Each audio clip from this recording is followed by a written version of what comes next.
Welcome back, Savages. Tonight we're talking about near-death experiences. Because dead things are interesting.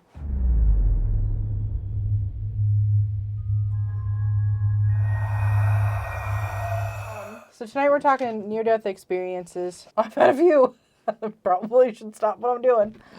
But we all know that the whole thing behind near-death experiences is that people have had paranormal experiences during these times. And after. Whether it's coma patients, car accidents, things like that.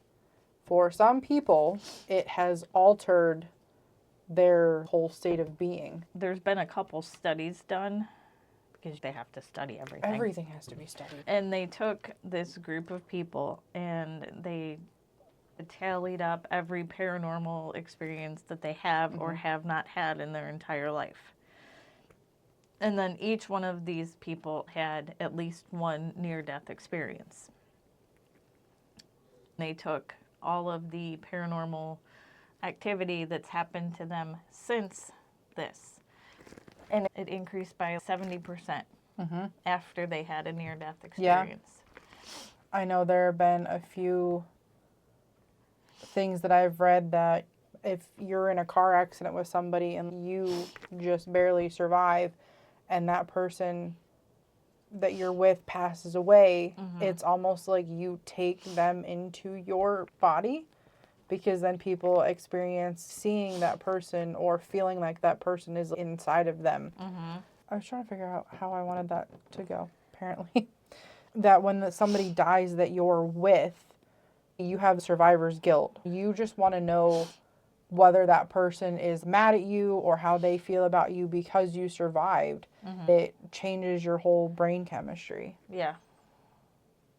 And then you're also living your life constantly dwelling on that, which, as we all know, that can open up a whole nother can of worms, because you're constantly calling out to them and asking for them, and a lot of times they'll answer. Right. And a lot of people, you stop living your life. Yeah.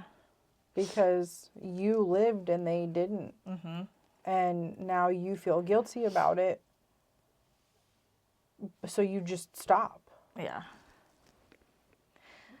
One of the cool things that people have talked about with their near-death experiences, this one lady, she had been having a headache for 2 weeks straight.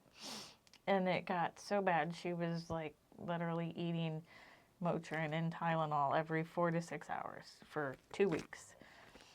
And then it got to the point where she was laying there and she could actually feel her heartbeat in her stomach. It was wild. She ended up almost passing out, and she screamed for her kid to call 911, and for whatever reason, he couldn't call 911. So he went to the neighbors. Nobody would answer their door. He ran a mile down the road to go to whatever store to call 911. The EMTs finally got there. It had taken almost an hour, and by this point, she was pretty much gone. They got her back. She was in the hospital in a coma. Once she woke up and came to, she was telling this story of how she went through the light, through the door, and her family members who had already passed were all sitting around a table.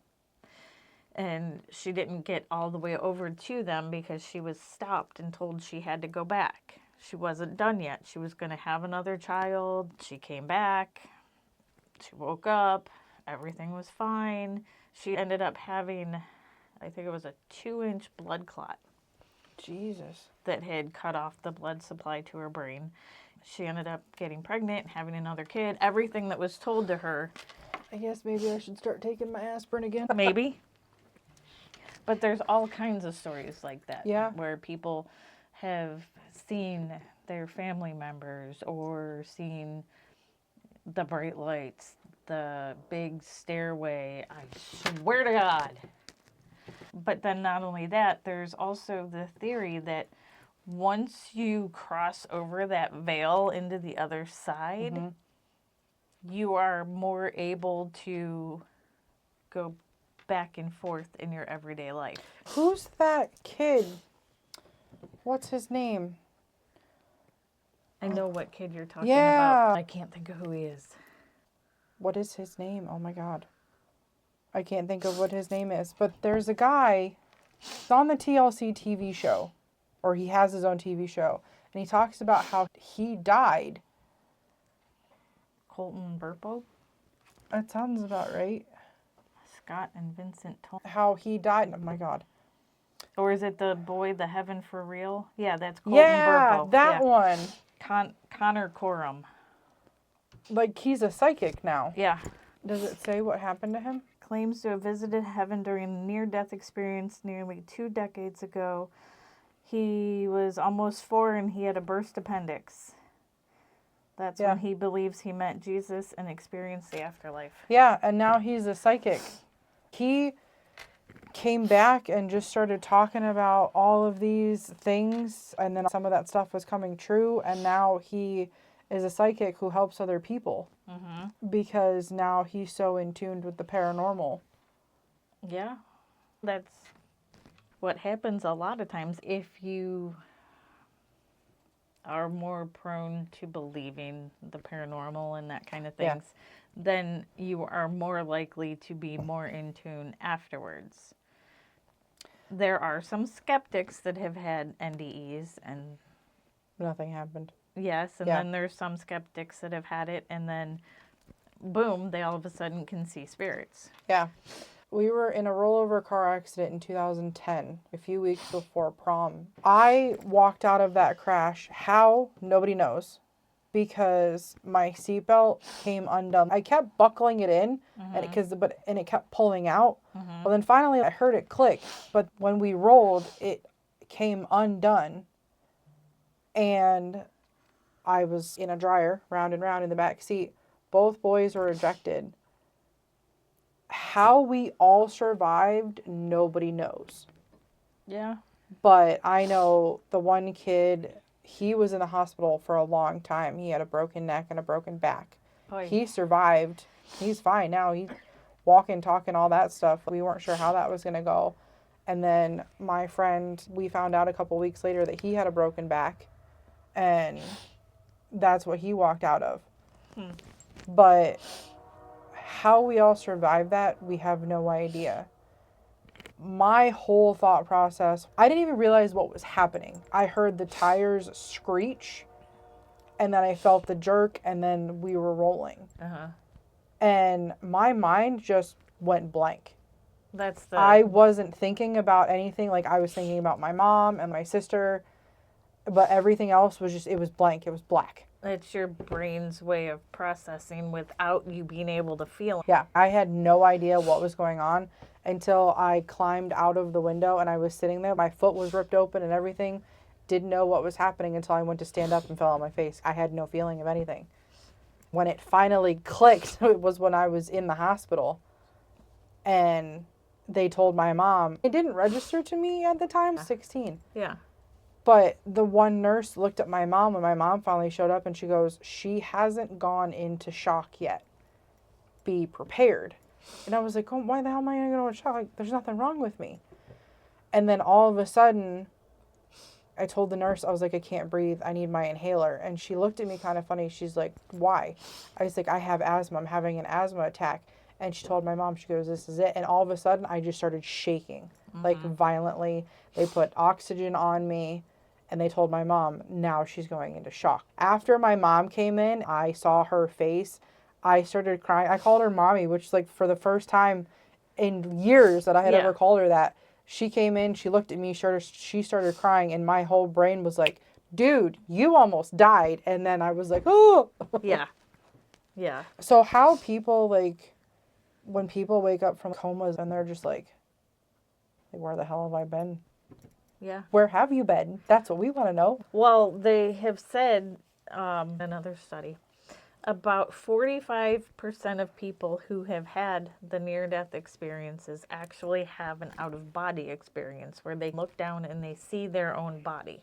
I'd be like, you have things wrong with you. Right. So there's been a lot of them that have been car accidents, and they look down and see themselves in the accident, or coma patients who look down and see themselves in a coma, but they don't know what's going on. Yeah.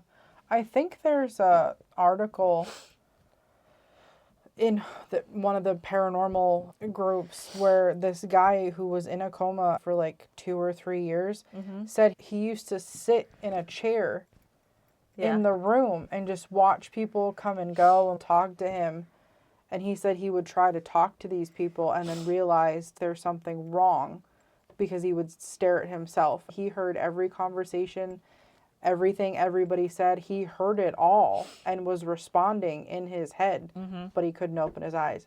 Yeah. Most people have said that when you're in a coma, you know everything going on, but you don't. You can hear everything. You know who's visiting you, but you can't. Most of them remember it when they wake up. But depending on how long they've been in a coma, they're not going to say, oh, I heard you 4 years ago when you came to see me. Yeah, that's like right before my grandma died, when they put her in a medically induced coma and then moved her to like I guess it was ICU. But they kept telling me, because me being stubborn, they kept telling us, talk to her and whatnot, but she doesn't understand. Yeah. But I would take her hand, and I'm like, Grandma, if you can hear me, squeeze my hand. And she would. And they're like, no, it's just a reflex. And I'm like, no, her and I are close. Yeah. Like, I can feel it. She's squeezing my hand. So they'd be like, wiggle your fingers or wiggle your toes if you can hear me. And she wouldn't. And they were like, oh, it's just a reflex. And then the one nurse, I was like, no, she's squeezing my hand. And so finally the nurse put her hand on top of mine. And I said, Grandma, if you can hear me, squeeze my hand. And she squeezed my hand. And the nurse was like, keep going. And then we realized that she was slowly waking up, but she didn't remember anything. Yeah. We were trying to ask her questions, but she wasn't all there for a while. Yeah. And I always wanted to ask her, but I never got the chance of what she saw. Because I think that would have been cool. But the universe had other ideas. They needed her more than me. I called BS on that because I know. I'm in the same boat with that one, but Somebody needed her more than me. My mom needed her more than me. yeah, but I could say that. I wonder if they've ever done science experiments on people who are in comas to see if their brain activity is actually functioning while They they're have. A while lot they're of them awake. have, and I think, well, this is my guess, because the person can't respond to them, they can see the brain waves and they can see that something's going on, but I don't know if they have a way to actually know what is going on in there. But That would be cool. yeah. Like those catatonic patients. Yeah. Well, a lot of them, they've noticed, like, if they play certain kinds of music, they'll get certain responses. Death metal for me. Yeah, right. Don't play any happy poppy stuff. Play some T-Swift and watch me come out and punch you. There's this guy who worked in a hospital, and he took it upon himself to study 5,000 near-death experiences. God. Which, I mean, that would be kind of cool. If it was legal. As long as you do it the legal way. He talked to the people. He got their permission. Okay. But he came up with another name of fear death experiences. Yeah, well, I don't like that. I mean, it's when you feel your life is in imminent danger. Near-miss car accident, a sudden fall. They don't They have the life flash before your eyes type thing. Kind of like when you were in the car accident, you Yeah. didn't see the tunnel, but you thought your mom, your sister, Yeah. that kind of stuff. I could see that. Yeah, they're more of a life review than actually walking through the tunnel to being on the other side and then coming back. Those are like those people who get the second chance. Yeah. Because like the first go around they were a crappy human being and Kind then of like the Scrooge thing. yeah. But I thought that was kind of neat. When people are in that state, they can even recall things from when they were like a toddler. Which is kind of cool because that's all in there. We've just buried it so far throughout our lives. Nope, I didn't have to bury it. I can still relive some of those memories. I can select few, but I have huge, huge chunks of my life that are just gone. There's reasons for that, though. It's called trauma. Yes, yes, it is. Trauma response. This guy that did this huge study, which is really neat. I would like to be able to get his whole, Perspective. I would love to be able to read his whole paper he did. He says that it's made him a better cancer doctor, knowing all of these things and what people go through the fear experience all the way to the whole full-blown NDE. Yeah, I mean, cancer patients, they are definitely always knocking on death's door because you get those cases where they were stage 4, come say your goodbyes, and then they're like, okay, we're going to try one more experimental treatment, and then all of a sudden they're in remission, they're recovering, they're doing better, and they talk about all these stories about how they saw like their loved ones around them and how they felt like somebody was coming for them, kind of thing. Because it's like the Haunting in Connecticut movie where that kid has cancer and he's in and out. I feel like that's a lot with critically or terminally ill patients or cancer patients and things like that who do survive, but they say their whole world and how they view things has changed. Yeah, you've got all of your CHF patients, your cancer patients, your end-stage renal failure patients. They're all walking that line that they kind of slip over to each side. There's a hospice nurse who has a TikTok page. She does skits of cases that have happened to her.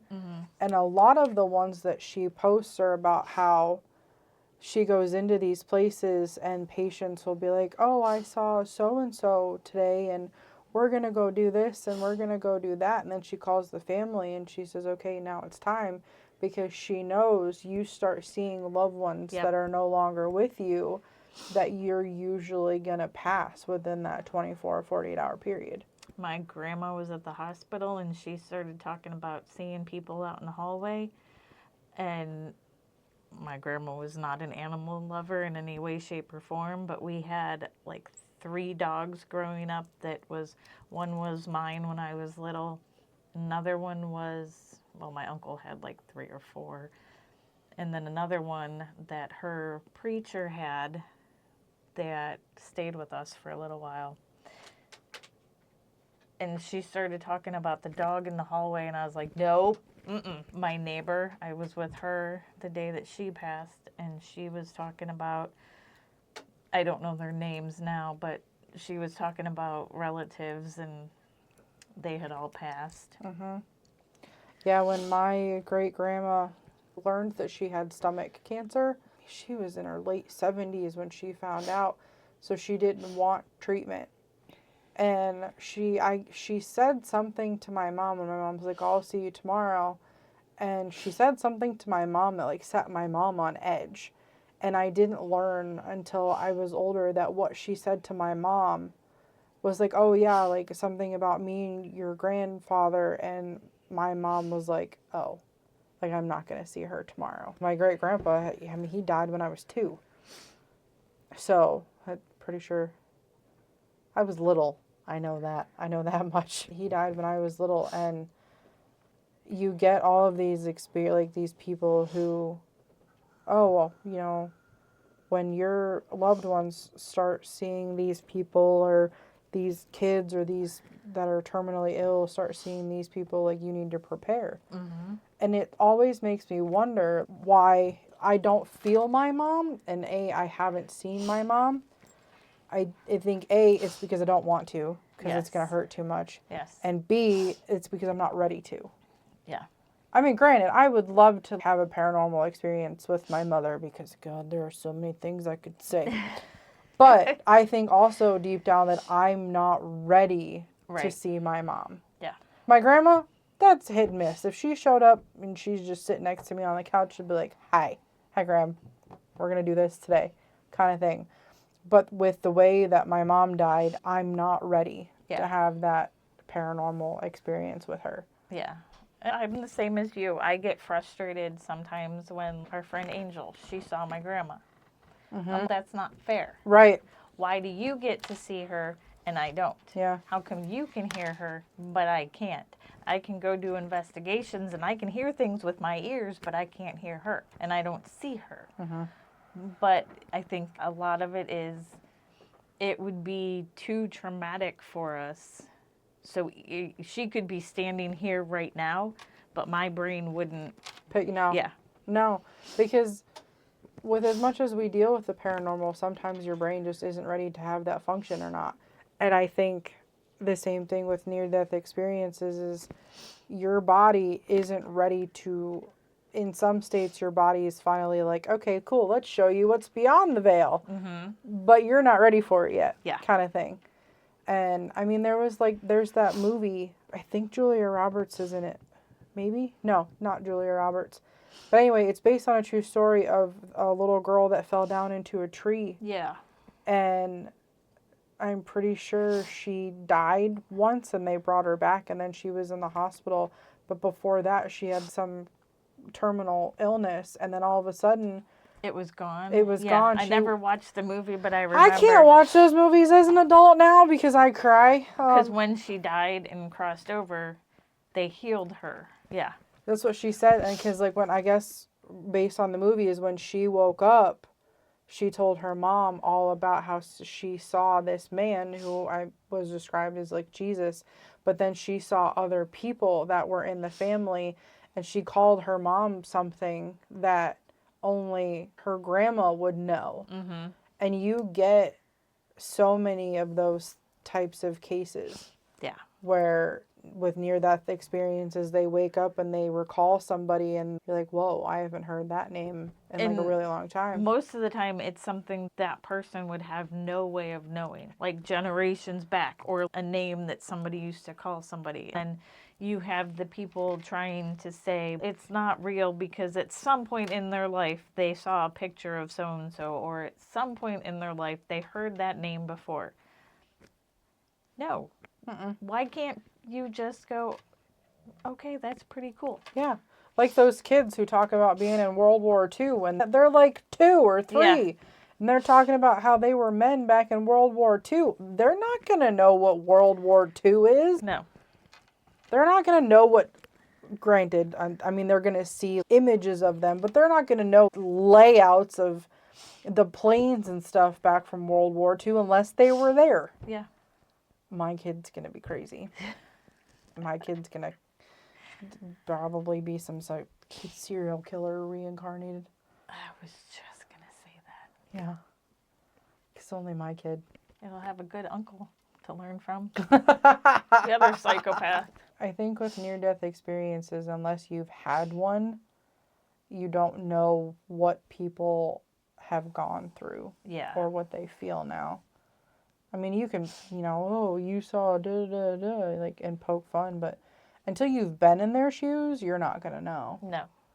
And they're not fun. I think it would be totally awesome to see with your own, can't say eyes, but brain, what it looks like to go through it to the other side, whatever that other side may be. Yeah. But even if you haven't had the opportunity to do that, just because somebody else did and you may not agree with it, doesn't mean it's not real. Right. Just because one kid sees something that you don't doesn't mean they're crazy. Yep. Because then they could grow up to be on a podcast with bright green hair and whatnot. Oh, yeah, the liberal podcast with bright green and purple hair. I almost went off when I saw that comment. Liberals don't think so. Yeah. All right, folks, that's it for today. We are in March now. We are 2-ish months away from meeting Josh Gates. And Nick Ruff. Oh, him too. We have the Paranormal Asylum thing. Like I said, we're not going as vendors. We're just going to go learn from the big guns.